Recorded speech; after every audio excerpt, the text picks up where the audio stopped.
Before we move on, I want to pause again because the Flannan Isles Lighthouse is one of those stories that can leave you sitting in the quiet for a moment after it ends, because it's a bit creepy, but it's also this enduring mystery that has gone 125 years without an answer. You have three men on a remote island and a light that went dark, and there is no explanation whatsoever that fully settles the question. What happened? And that case lives in the year 1900. But the feeling it leaves behind is timeless. The sense that sometimes, even when everything appears orderly, things can still go inexplicably wrong. Over the next few episodes, we're intentionally moving through different moments in history. Not because the past is safer or simpler, but because it shows us how the limits of each era shaped what could and couldn't be known, right? We just did 1900, the three lighthouse keepers vanish in the North Atlantic. Next, we're going to move to 1960, and a 9-year-old girl leaves home for a short walk and never arrives. Then we're going to go to 1947. An 11-year-old boy disappears in a city before modern systems even exist. Different places, different decades, the same unresolved silence. With the Flannan Isles, the mystery lives in isolation. Literally, the isolation of nature, a remote island, distance, in a location so remote that answers may have been lost the moment the light went out. Our next case brings us somewhere very different. Back to land, back to a neighborhood, back to a day that should have been completely ordinary.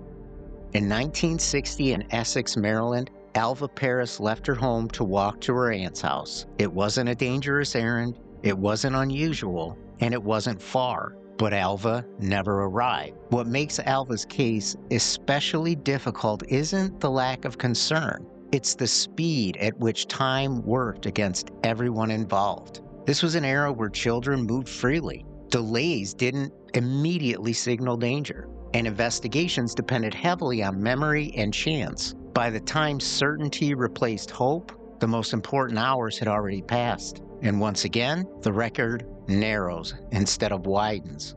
Now you might be wondering, why these cases? The answer is simple. They show us that mystery doesn't live within one moment of time. It adapts to the limits of each era. In 1900, the sea keeps its secrets. In 1960, creates blind spots. In 1947, the system itself barely exists. But the outcome remains the same. Questions remain, and silence settles in.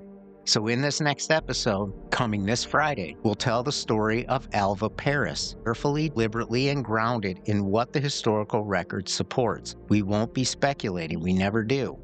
We'll be telling this story to understand how a case can begin with so much normalcy and end with so little certainty. Now, if you'd like to stream episodes, go to midnightmysteryarchive.com. You can do that right from the homepage. As well, you can also submit a case. If there's a case you'd like me to cover here on the show, that's the place to do it. Send me that case and let me look into it.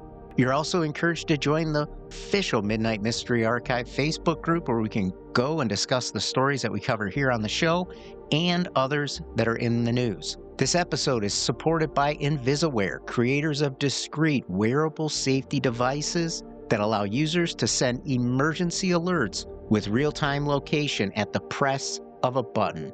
To learn more and get 10% off your first order, go to invisaware.com/Midnight Mystery Archive.